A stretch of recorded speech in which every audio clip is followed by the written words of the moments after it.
Oui. Puis, vous avez parlé de renoncement un petit peu sur certaines activités pratiquées. Vous avez aussi beaucoup parlé de persévérance qui avait l'air aussi. Est-ce qu'on pourrait avoir une idée stabilisée peut-être, avoir quelques précisions, quelques éléments de choix qui pourraient orienter les décisions de ce point de vue-là? Dans ce que je te dis, c'est de l'ordre du souvenir de constat. Relativiser l'importance. Je vais donner deux exemples, par exemple, très différents. Celui de savoir nager et celui de la gym en lycée professionnel.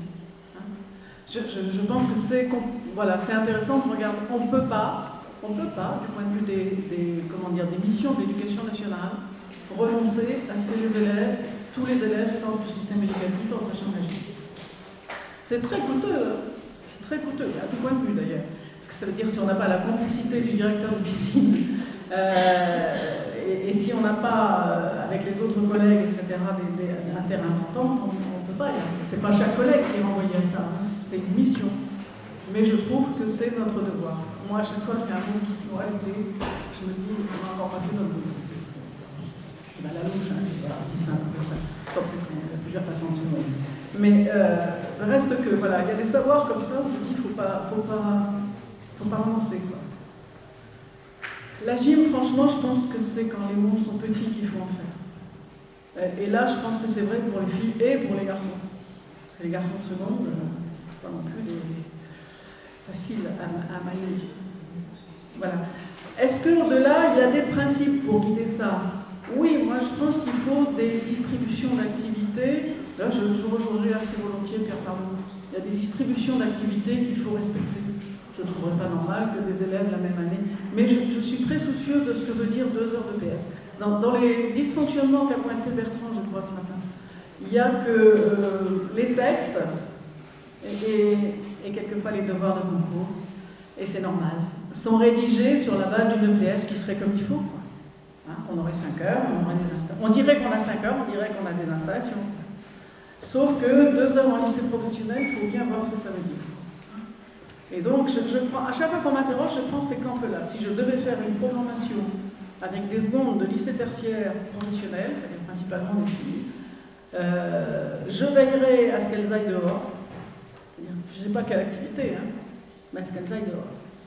Qu'elles puissent encore, se dépenser dehors. Je veillerai à ce qu'il y ait une activité artistique, parce que c'est peut-être le seul truc où on aura peut-être encore un peu l'étincelle de la culture.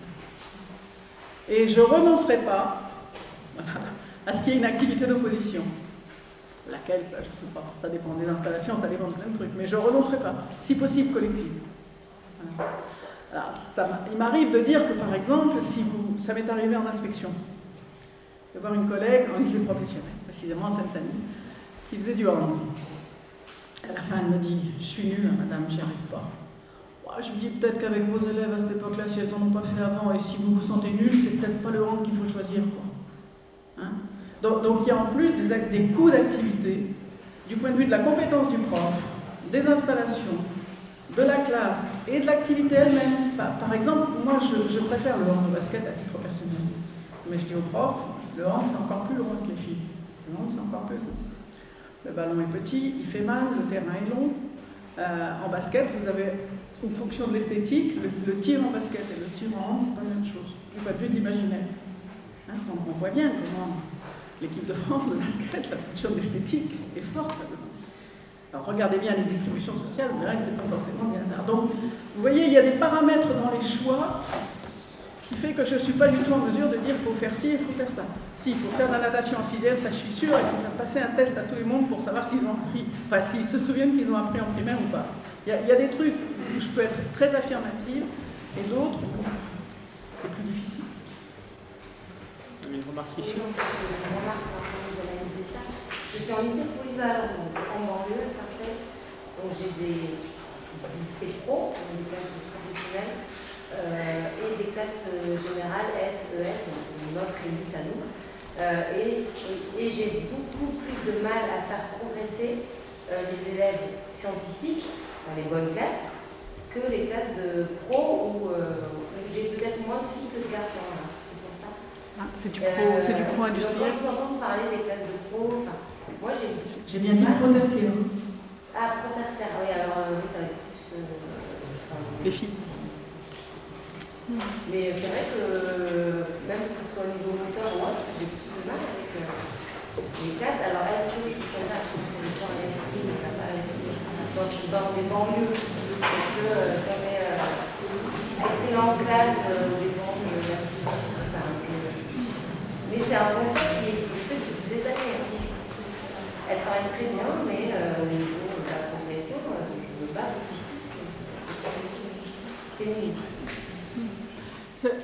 voilà, j'ai bien dit le pro-tertiaire, je parle vraiment des filles de lycée professionnel tertiaire. Parce que les quelques filles qui en industriel, c'est des atypiques, là, au bon sens du terme, hein, c'est-à-dire qu'elles sont plutôt motivées pour y aller, quoi. Hein. Le tertiaire, c'est pas pareil, y compris d'une certaine manière les garçons de tertiaire, les femmes, c'est pas des cadeaux non plus, hein, du point de vue de la motivation.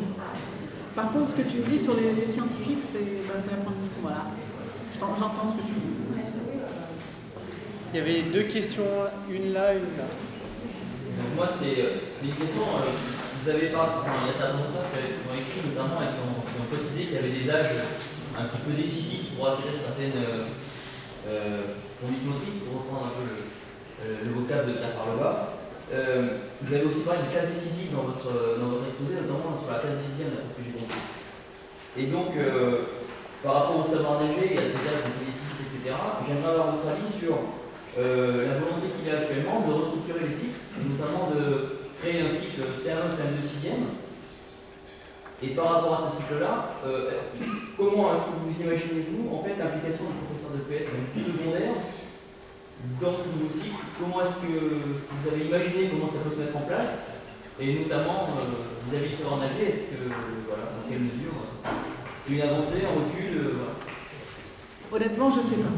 D'abord, je pense que c'est une bonne mal à veille qui vont se faire un cycle CM1, CM2, 6e, pour avoir fait partie des galériennes qui, avant qu'Allègre nous casse la cabane, ont essayé de faire travailler ensemble les profs de 6e avec les profs de CM2. Vu le mal qu'on a eu et les tout petits progrès qu'on avait obtenus, je pense que c'est pas mal à veille que ça va se mettre en place vraiment. Après, sur le papier, on peut toujours faire ce qu'on veut, mais en vérité, ça sera. Ce dont je suis sûre, c'est qu'on a intérêt, nous, si on peut, hein, parce que c'est quand même très exigeant, si on peut vraiment nous vérifier s'ils savent nager, quelle proportion de nos élèves sait nager en 6e. On a vraiment intérêt à se rapprocher. Alors, des instituts de CM2, ce serait formidable. Ça suppose, on est en région parisienne ici, hein, voilà. Ça suppose que les instituts soient bien allés à la piscine avec leur classe, ce que personnellement j'ai mis comme une exigence. J'ai souvent dit à des amis élus, vous ne filez pas de créneau piscine si les instituts ne viennent pas. À l'autre bout, il y a des formateurs qui vont dire, mais les instituts doivent enseigner. J'aurais dit non, on ne va pas charger la barque. Hein. Disons que c'est le bon exemple de coopération entre l'institution scolaire et les animateurs. C'est bien qu'il y ait des MNS, il faut que les instituts soient là. Donc si elles ont été là, on peut prendre contact avec les instituts. Moi, j'attacherai du prix à ce que... je sais que ça s'appelle professeur d'école. Je suis un peu têtue sur le fait d'instituer les enfants en élèves, donc je continue à l'institut. Il faut vérifier si elles savent ça. Ce serait intéressant de savoir si elles savent si les gamins en CM2 savaient nager. En tout cas, si elles ne le savent pas, il faut s'arranger pour que les MNS le sachent. C'est-à-dire que vous ayez des indications, justement pour savoir s'ils ont appris, que vous ayez des indications sur est-ce qu'ils ont été à la piscine. De façon à savoir si c'est des savoirs évanescents, enfin des savoirs qui ont disparu, ou s'il n'y a pas eu d'apprentissage. En tout cas, je pense que pour nous, la question n'est pas la même, quoi, selon qu'il y a eu ou non ce travail de fait en primaire. Dernière question. J'aurais pas de questions à vous poser. Il existe actuellement en France, à mon grand désarroi, de plus en plus de personnes qui pensent qu'il existe une hypothétique théorie des genres. À l'école, c'est une actualité. Hein. Je pense à certaines manifestations, je pense à des députés qui veulent faire retirer des manuels des CT premières, etc. Là récemment, il y a le Premier ministre, le ministre de l'Éducation nationale, qui Najat Vallaud-Belkacem, qui dit que la théorie des genres n'existe pas. Ce qui existe, c'est la lutte contre les stéréotypes de genre. Oui. Est-ce que vous pensez, vous, que les données issus des études de genre, pour le coup, ont leur place à l'école.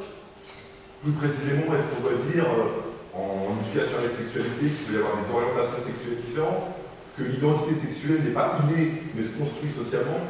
Est-ce que ça a sa place à l'école? Et puis en EPS, a priori. Une des raisons pour lesquelles je me suis perdue dans mes notes, c'est la question du genre.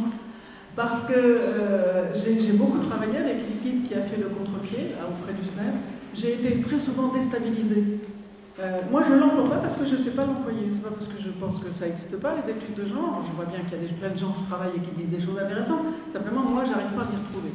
Donc, je persiste à parler de différence des sexes. Mais je ne vous dis pas pour dire que le concept de genre n'est pas intéressant. Simplement, je ne sais pas m'en servir. Donc, si je ne sais pas m'en servir, moi, je ne suis pas prêt de dire qu'il faut s'en servir tous les jours à l'école. Voilà. Il faut bien travailler l'homophobie à l'école, oui. Il ne faut pas laisser les gamins se dire n'importe quoi, d'ailleurs. En général, il ne faut pas trop se laisser. Moi, la dernière fois que j'avais un élève qui m'avait dit, je ne sais plus quoi, à propos des Portugais, lui-même étant italien, d'ailleurs, je ne savais pas laisser passer, quoi. Il ne faut pas laisser passer les propos homophobes, ça oui. Deuxièmement, moi, je n'ai pas vu l'affiche sur la laïcité, mais elle a sûrement ce mérite de dire qu'on n'a pas le droit de refuser les enseignements scolaires. Voilà. Donc, on ne peut pas nous dire que la petite machin ne peut pas aller à la piscine, ou on n'a pas le droit de nous dire que le grand garçon, là, il ne peut pas faire de danse. Voilà. Hein, c'est des enseignements scolaires, c'est l'institution scolaire qui décide, ce n'est pas les parents. J'ai eu un jour du mal comme ça avec un de mes recteurs. Hein. Je disais, c'est pas aux parents de décider si les enfants doivent apprendre à nager. Il m'a dit, mais madame Davis, les parents. Je dis, non, les parents. Pas les parents qui décident que les gamins doivent savoir nager. Donc là-dessus, je pense qu'il faut être très ferme, je pense que les collègues le font. La question de l'éducation à la sexualité est une question plus difficile. Il faut bien constater que malgré des efforts ministériels qui ont existé, c'est très très peu passé dans les enseignements scolaires. Et c'est une vraie question, on va en parler maintenant, mais je trouve que c'est une vraie question. Il n'y a pas de raison que nous soyons à l'extérieur, puisqu'on est quand même des spécialistes de corps, normalement, et en même temps, on a 3 heures de PS en collège et 2 heures en lycée. Quoi. Donc on n'a pas non plus beaucoup de temps à se consacrer. Alors, est-ce qu'il y a des choses qui peuvent se faire en partenariat? Ce que j'ai vu de mieux là-dessus, c'est des choses qui se sont faites en partenariat. Hein? Mais il ne faut pas... On a assez de boulot là-dessus pour aider les mômes à mieux se connaître les uns les autres, à mieux s'accepter. Par exemple, dans un article sur le lycée de Corbeil, j'ai vu ça où ils font un bal tous les ans, là. Le boulot qui consiste à accepter que les lycéens se tiennent par la main pour danser me semble un vrai beau travail. Voilà, hein, c'est un travail de prof de PS, il porte bien sur la question des rapports de sexe en l'occurrence, et je pense qu'il peut permettre un travail intéressant avec les élèves. Faisons-le à partir de ce qu'on sait faire, je crois.